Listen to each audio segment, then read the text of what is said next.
वैसे आज तुमने गुलफाम के साथ बहुत ज्यादती की है। हाँ, आज कुछ ज़्यादा ही हो गया।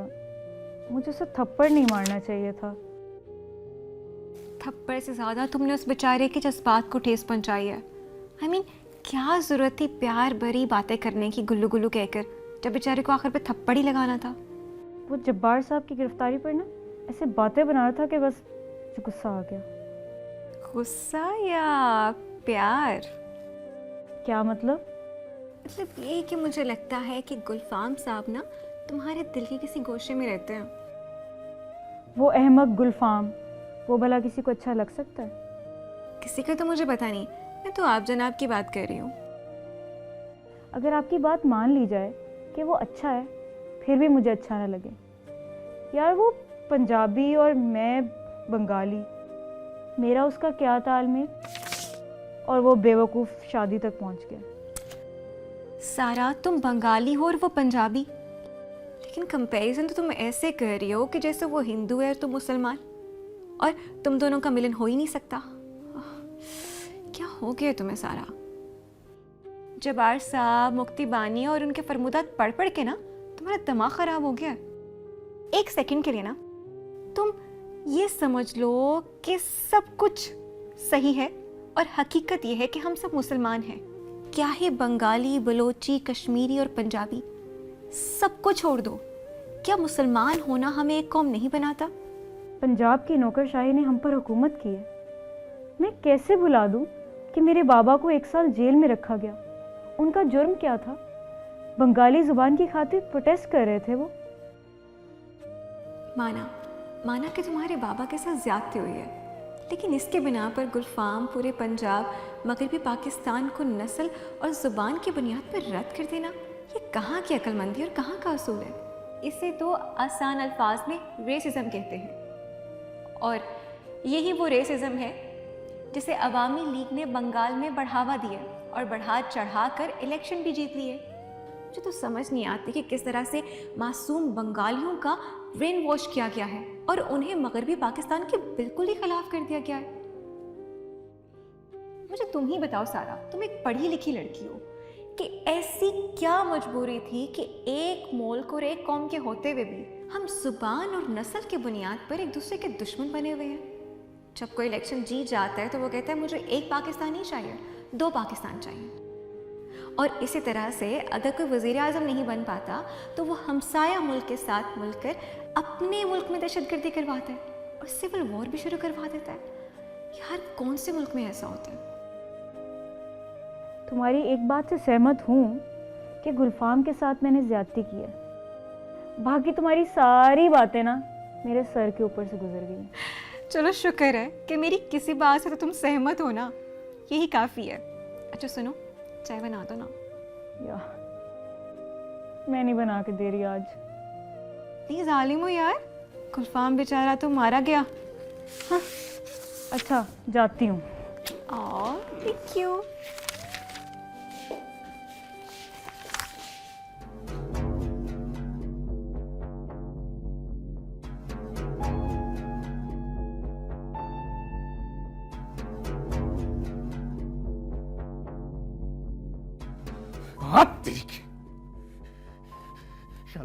शाला तुम जैसे लोगों की वजह से जब्बार साहब गिरफ्तार है।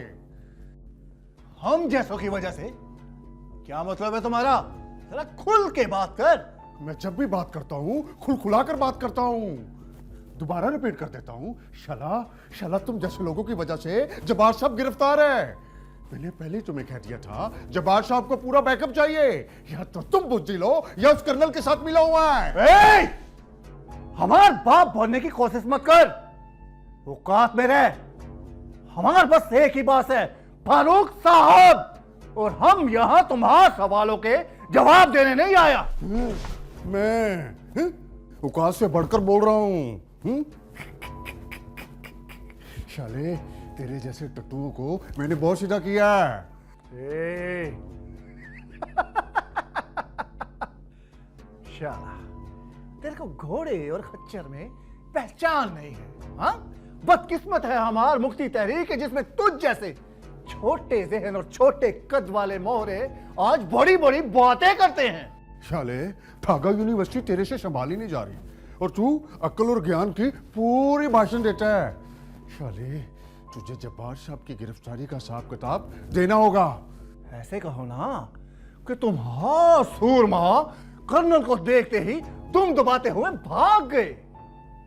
उन बेचारों का भी क्या कसूर कि जिनका लीडर तुझ जैसा कीदड़ हो और बुज़दिल हो। तो शेर को देख के चूहों का भागना ही पड़ता है। मैं गीदड़। शाले गीदड़ कौन है और शेर कौन है इसका फैसला तो अभी हो जाएगा, क्योंकि गीदड़ भी मौजूद है और शेर भी और साथ में मैदान भी। तेरी ये गलतफहमी अभी दूर करता हूं। कर्नल अफरासियाब ने तुम दोनों को इतना बुखला दिया है कि आपस में ही लड़ पड़े। अगर तुम दोनों आपस में लड़ पड़े तो मुक्ति तहरीक का क्या बनेगा? हालात गंभीर है, एकता से ही फौज का मुकाबला कर सकते हैं। तू है कौन? तुझे इस दफ्तर का रास्ता किसने दिखाया है? इसे हमने बुलाया है। जात का कलर खून, मुक्ति बानी का ढाका में, खास तौर पे ढाका यूनिवर्सिटी में आंख और कान हूं। वहां पे क्या होता है क्या नहीं, आपका ये शुभ चिंतक सारी खबर शहजाद साहब को देता है। जब्बार साहब को रिहा करवाने का कोई नुस्खा लाया कि नहीं? जहां इस शाले का गुस्सा मान तक चढ़ा हुआ है। हाँ, लाए हैं। जरा गौर से सुनिए। अपने जब्बार साहब का केस पंजाब से आई हुई जज मोहतरमा आबदा जैदी के पास है। बड़ी ट्राई की लेकिन वो नहीं मानी और जमानत नहीं ली। अब मैंने अपनी जाति का एक जज ढूंढा है और आप खुश हो जाएंगे कि अगले 24 घंटे में वो जब्बार साहब की जमानत ले लेंगे तो वो रिहाई हो जाएगी ना। मसला खत्म। आप क्यों लड़ रहे थे? ये तो बहुत खुशखबरी का खबर दिया है। हाँ ना। ए शोला, हमरा क्रेडिट है सारे का सारा। तेरा ही क्रेडिट है। हम सर्दी गर्मी में लड़ता है तो इसका फायदा कर्नल को ही होएगा ना।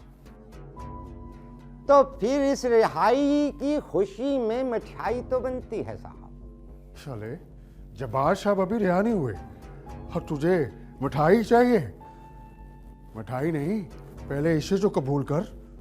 देखो साहब, अगर मैं मर गया ना तो जब्बार साहब उस कर्नल की इन्वेस्टिगेशन भुगते भुगते ही मर जाएंगे। और सुना है वो तो बड़ों बड़ों की चीखें निकलवा देते हैं। सोच लें, मिठाई तो देना पड़ेगी भाई, वरना फाइल नहीं चलेगी। और हाँ, जब्बार साहब भी रिहा नहीं हो पाएंगे, ये बता रहा।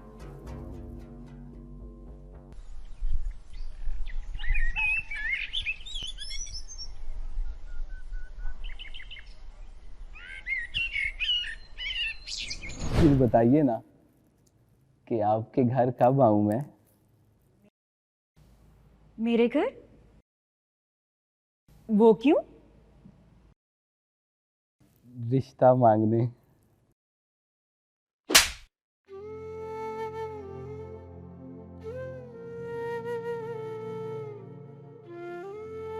कभी शक्ल देखी है अपनी आईने में? तुम जैसे शख्स को तो मैं अपने घर का कूड़ा उठाने का काम भी ना दूं, अक्ल से भी अंधा और आंखों से भी।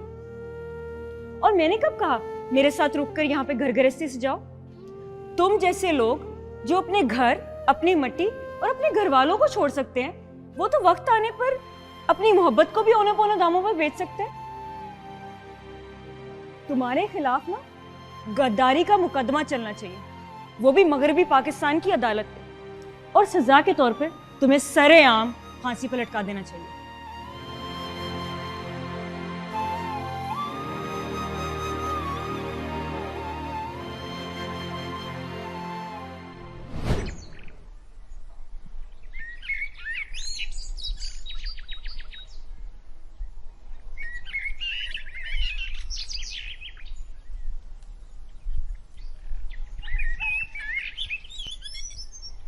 मर जाएगा गुलफाम बहरवी, दास्तां भी ना होगी दास्तानों में। मर जाएगा गुलफाम बहरवी।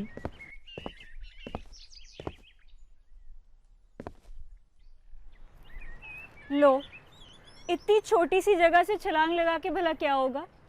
वो यूनिवर्सिटी का टावर है ना, वहाँ चले जाएं। वहाँ पर जाके आपका मसला शायद हल हो जाए। आप फिर आ गई हैं मुझे सलीलो रुसवा करके। पहले आपका कुछ नहीं बना, अब आपने फिर मेरी इज्जत उतारनी है। एक इज्जत लाहौर ही थी, वो भी मेरी लुट फुट गई है। क्या बचा पीछे? अरे गुलफाम साहब, नीचे आ जाएं, खामखा आपको हवा लग जाएगी।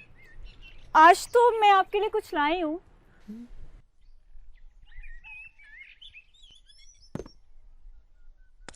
क्या लाई है? वो आई एम सॉरी, मैंने ज़्यादती की आपके साथ। मुझे आपको थप्पड़ नहीं मारना चाहिए था।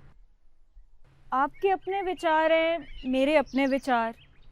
अब विचारों के इख्तलाफात पर लड़ना तो जाहिलों वाली बात हुई ना। क्या कहा आपने? जरा फिर से कहिएगा।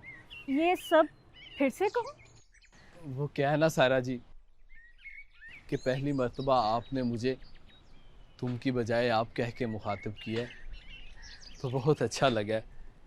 जैसे कानों में हज़ारों तरह की धुनें बज गई हों, समा बदल गया हो, रुत ही बदल गई हो। पता है, इतनी इज्जत से मुझे ढाका में कभी किसी ने मुखातिब नहीं किया। चले वो सब तो ठीक है, मगर आप पटरी से क्यों उतर जाते हैं फ़ौरन? ये समा बदल गया, रुत बदल गई, इतनी फिल्मी बातें कैसे कर लेते हैं आप? वो क्या है ना सारा जी, अपना अपना अंदाज़े बयां है। हम ठहरे दौरे जदीद के शायर, तो अंदाज़े बयां भी तो शायराना सा ही होगा ना। ये आपकी उर्दू ज़ुबान की शायरी और मोटे मोटे अल्फाज मेरे सर के ऊपर से गुजर जाते हैं। खैर, ये किताब मैं आपके लिए लाई हूँ। हमारे महान कवि रविंद्रनाथ टैगोर साहब के ज्ञान और विचारों पर है। उम्मीद है इससे आपको बंगाली कल्चर और तहजीब का कुछ तो अंदाज़ा होगा। अरे सारा जी, टैगोर साहब की अजमत से कौन जाहिल ना वाकिफ़ है। टैगोर साहब ही मुसन्नफ़ है ना मशहूर शेरी मजमुआ गीतांजलि के, यानी the song offering, first ever Asian and non European to receive the Nobel prize in 1913। और उन्होंने कहा था कि in your heart I wish to burn, in your arms I wish to die, in your soul I wish to remain forever, forever. आपने तो टैगोर को भी पढ़ रखा है, लेकिन ये सब टैगोर ने कहा है, राइट? जी जी, टैगोर साहब ने कहा है। मैंने कब कहा कि मैंने कहा है आपके लिए। और वैसे भी अगर मैंने कुछ कहना ही होता तो पाको हिंद के मशहूर शायर इकबाल के अल्फाज में कुछ यूँ कहता, तेरे इश्क की इंतहा चाहता हूँ, मेरी सादगी देख क्या चाहता हूँ, भरी बज़्म में राज की बात कह दी, बड़ा बेअदब हूँ, सज़ा चाहता हूँ, बल्कि डबल सज़ा चाहता हूँ। ये इश्क से ज़रा बाहर निकलकर दुनिया को समझे और टैगोर साहब की अज़मत को भी अप्रिशिएट करें, ताकि आपको हमारा मुतालबा समझ आए कि आखिर क्यों हम टैगोर साहब को अपना कौमी शायर देखना चाहते हैं। ठीक है सारा जी, अगर आपका यही मुतालबा है तो हम टैगोर के हर एक एक सफ़े पे लिखी उसकी कविता को पढ़ डालेंगे, बल्कि घोल के पी जाएंगे। बेफिक्र हो जाए आप। अरे सारा जी, आप इकबाल और टैगोर की शायराना सलाहियतों पर ही मुआसना करती रहें, जबकि इकबाल अपने शेरी मजमुओं की वजह से कौमी शायर नहीं, बल्कि वो तो जिस तरह उन्होंने मुसलमानों की शिकस्त खुर्दा कौम को इज्जत से जीना सिखाया और मुस्लिम नेशनलिज्म की बुनियाद पर उनकी खुदी को उजागर किया और पाकिस्तान का ख्याल उस वक्त सोच डाला जब किसी के वहमो गुमान में भी ना था। इसलिए इकबाल कौमी शायर हैं, मीर तकी मीर या मिर्जा गालिब कौमी शायर नहीं, हालांकि एक गालिब ही सब पे भारी, बशमूल आपके रविंद्रनाथ टैगोर के। क्योंकि आज माफ़ी के लिए आई थी तो लड़ाई का मूड नहीं। अलबत्ता आपकी उर्दू शायरी और इकबाल को पढ़ने की कोशिश ज़रूर करूँगी। चलती हूँ। अरे सारा जी, बहुत शुक्रिया इस किताब के लिए। I love you.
जी सर, मैंने मेजर शाहिद की तलाश शुरू कर दी है। सर, हमारी मुख्तलिफ टोलियां ढाका में चारों तरफ फैल गई हैं। नहीं सर, मेजर शाहिद की मेरे अलावा किसी से दोस्ती और कोई जान पहचान नहीं थी। जी सर। जी सर, मेजर जियाउर रहमान इस मामले में मेरी मदद कर रहे हैं। Right sir. सर, मैं आपको इन्फॉर्म करता रहूंगा। Okay sir.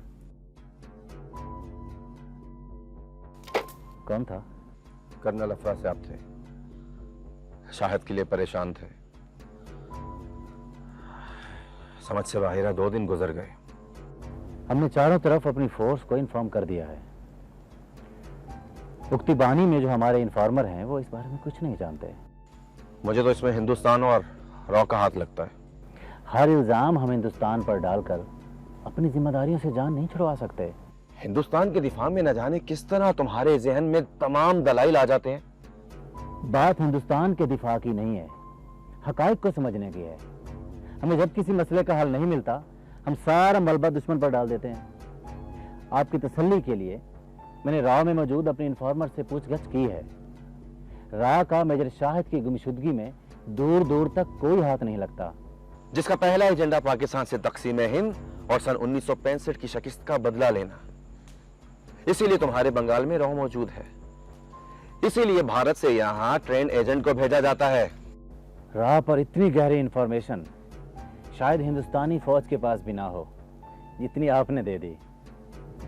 कमाल है, राह आपके हवासों पर सवार है। हवासों पर तो इंदिरा गांधी के सवार है। तकसीम हिंद, बंटवारा। सुना है किसी खातून को रॉ का हेड बनाकर यहां भेजा गया है। जिस दिन ये जासूसी नेटवर्क मेरे शिकंजे में आ गया उस दिन जेंडर के नाम पे रियायत नहीं मिलेगी। मेजर शाहिद की तलाश शुरू करते हैं। Of course. एक मुजरिम कानून से आखिर कब तक बचकर फरार रह सकता था? तुझे तो इन सलाखों के पीछे आना ही था। तुम्हारा कानून और उसके हाथ बहुत जल्द टूटने वाले हैं। गेम तो अब शुरू हुई है। मैं तो सोचता हूं कि तुमको बांग्लादेश के आर्म फोर्सेस में नौकरी दे दूं। हलक से उतर कर सीने में दिल को चीर देता हूं मैं। अपना नहीं तो अपनी बीवी का ख्याल कर ले, जो बहुत जल्दी बेवा होने वाली है। और तुझे क्या मिलेगा? हाँ, एक तमगा, मेडल, जो पूरी जिंदगी तेरे बच्चे अपने हाथों में लेकर दर दर फिरेंगे। माशाल्लाह। तेरी सोच और इस वर्दी में यही तो फर्क है। जब खाकी पहनकर हमारी फौज सरहदों पर जागती है तब तुझ जैसे मुजरिमों के बच्चे भी चैन की नींद सोते हैं। जिस मेडल की बात तू कर रहा है ना, उसी शहादत की तमन्ना के लिए ये वर्दी पहनते हैं हम। लेकिन तू क्या समझेगा, तेरी तो खाल से लेकर कपड़ों तक मेड इन इंडिया का ठप्पा लगा हुआ है।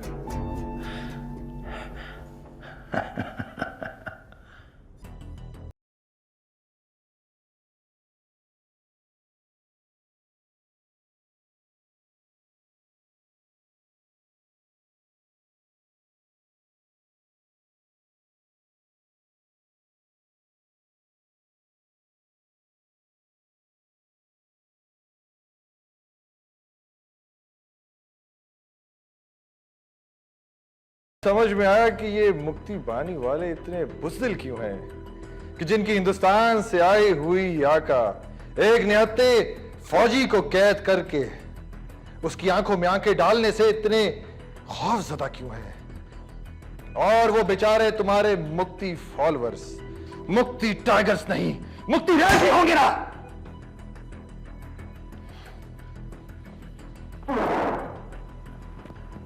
मेजर साहब,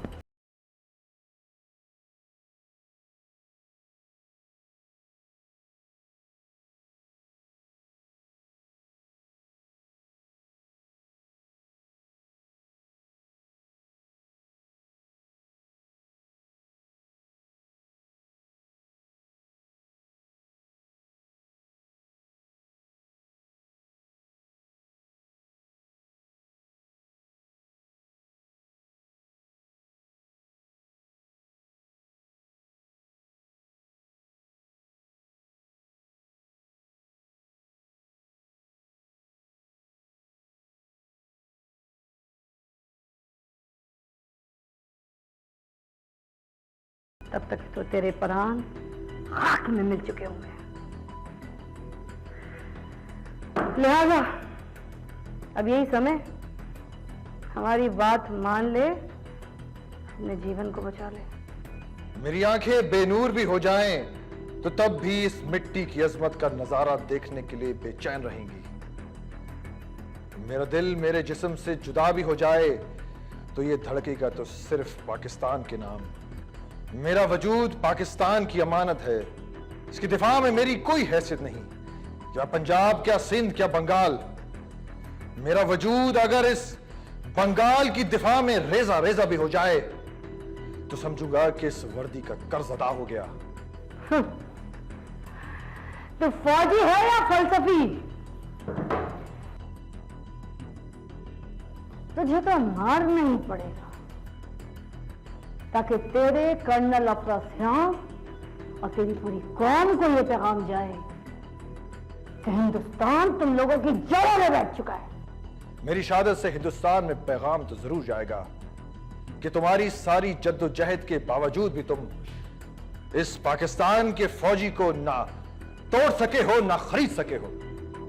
और जहां तक बात रह गई जिया रहमान जैसे गद्दार की, जिसके साथ मिलकर तुमने बंगाल को अगर पाकिस्तान से जुदा कर भी दिया है तो एक दिन यही बंगाल वाले तुम्हारे खून के प्यासे होंगे। हिंदुस्तान की बदतरीन गुलामी से कहीं बेहतर उन्हें इज्जत की मौत लगेगी। जुबान संभाल कर मेजर, वरना जुबान खींच लूंगा। औरतों की आंचल से लिपट कर जंगे लड़ने वाले सिपाही अगर हथियार उठाना भी चाहें तो नहीं उठा पाएंगे, क्योंकि उनके बाजू तो कब के कट कर अखियार के गलों का हार बन चुके हैं। और तेरे लिए यही सजा काफी है कि तू इस रॉ की एजेंट का ज़र-गरीब गुलाम है। एक नाचीज मोहरा भी तुझसे अफजल है जो अपने मुल्क के लिए अपनी जान तो दे देता है। मेजर जिया, आप चिंता ना करें, ये पाकिस्तानी फौज का मेजर हिंदुस्तान में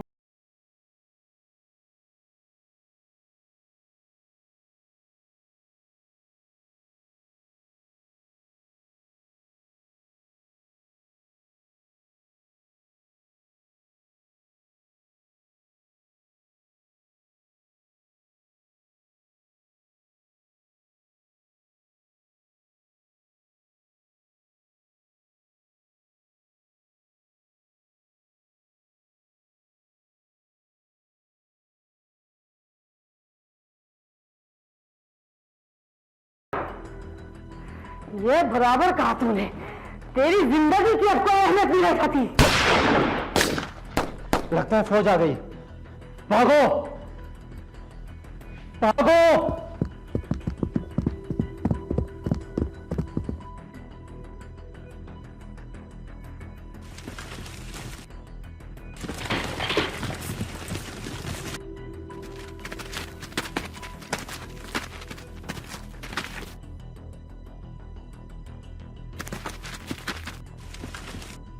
Are you all right, Shahid?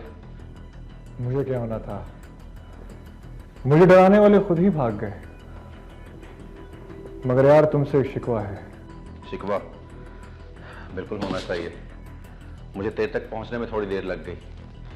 अरे नहीं यार, मैं शहादत से कुछ ही लम्हे दूर था, मगर तुमने मुझसे मेरी जन्नत छीन ली। एक बार फिर मुझे इस सरजमीन का कैदी बना दिया। चलो।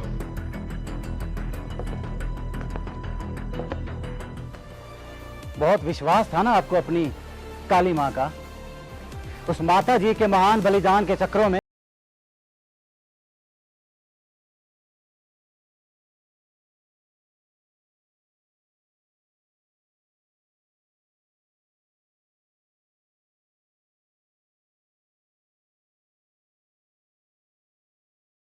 उस दिन से तेरा दीन धर्म सब भ्रष्ट हो गया है। हाँ, मैंने की है गद्दारी अपनी फौज से, मगर अपनी आजादी की खातिर।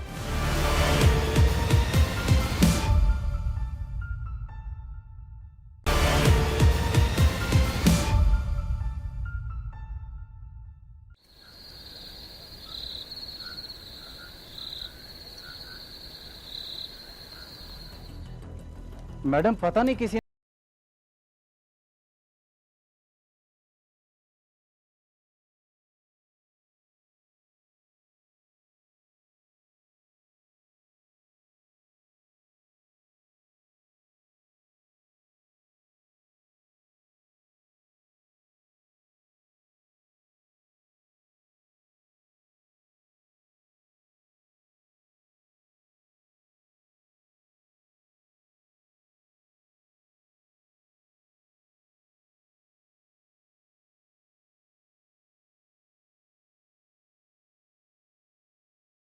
बलिदान भी नहीं चढ़ा सके माता जी के चरणों पे।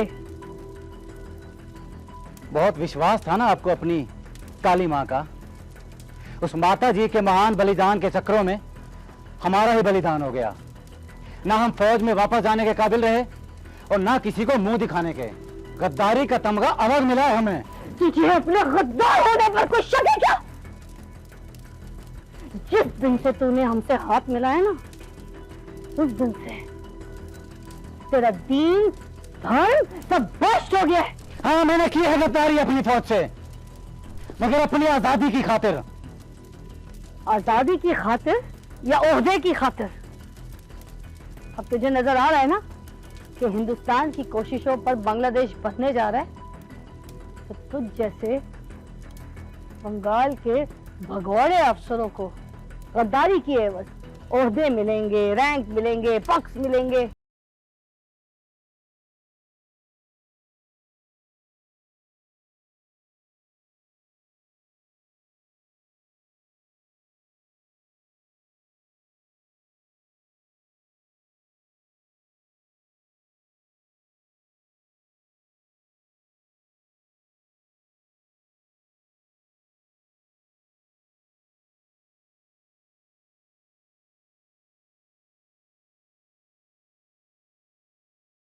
हिंदुस्तान की लक्ष्मण रेखा से शुरू होती है और वहीं पर खत्म।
मुक्ति वाले अंडरग्राउंड हो जाते हैं।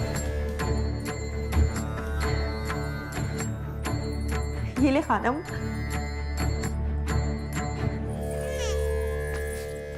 3 दिन के लिए इस कोठे पर शोक का ऐलान कर दो, सफे मातम बिछा दो और दिलरुबा की इस गलाजत को भिजवा दो।